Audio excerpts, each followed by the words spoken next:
আসসালামু আলাইকুম রহমতুল্লাহ। প্রিয় দর্শক, কেমন আছেন? আশা করি ভালো আছেন। প্রিয় দর্শক, সুপ্রিম কোর্টের রায় বাস্তবায়নের দাবিতে 1994 সালে চাকরিচ্যুত আনসার সদস্যদের আমরণ অনশন। প্রিয় দর্শক, 1994 সালে চাকরিচ্যুত হয়ে দীর্ঘ 30 বছর ধরে ন্যায় বিচারের জন্য অপেক্ষায় থাকা শতাধিক ব্যাটালিয়ন আনসার সদস্য রাজধানীর আনসার ও বিডিপি সদর দপ্তরের সামনে আমরণ অনশন করছেন। গত 28 জুন 2025 থেকে শুরু হওয়া এই কর্মসূচি এখনও চলমান রয়েছে।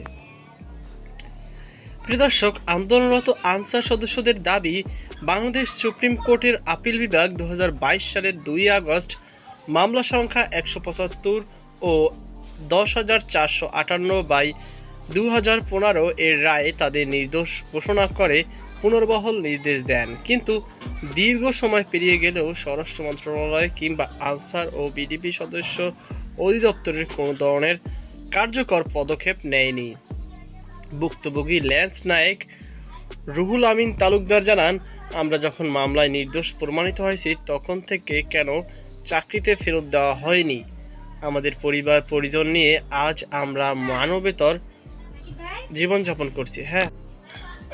আনসার সদস্যদের অভিযোগ, তাদের যথাযথ বিচার না করেই তৎকালীন মহাপরিচালক তাকে ও তার সহকর্মীদের জেলে পাঠানোর মাত্র 2 মাসের মধ্যে চাকরি থেকে বরখাস্ত করেন, অথচ 8 মাসের মাথায় তারা আদালত থেকে খালাস পান। তাদের দাবির মধ্যে রয়েছে সুপ্রিম কোর্টের রায়ের বাস্তবায়ন, পূর্ণাঙ্গ চাকরি পুনর্বহাল, প্রাপ্য সুবিধাদি প্রদান। আন্দোলনরত সদস্যরা জানিয়েছেন, যতক্ষণ পর্যন্ত তাদের দাবি পূরণ না হবে ততক্ষণ পর্যন্ত তারা এই আমরণ অনশন চালিয়ে যাবেন।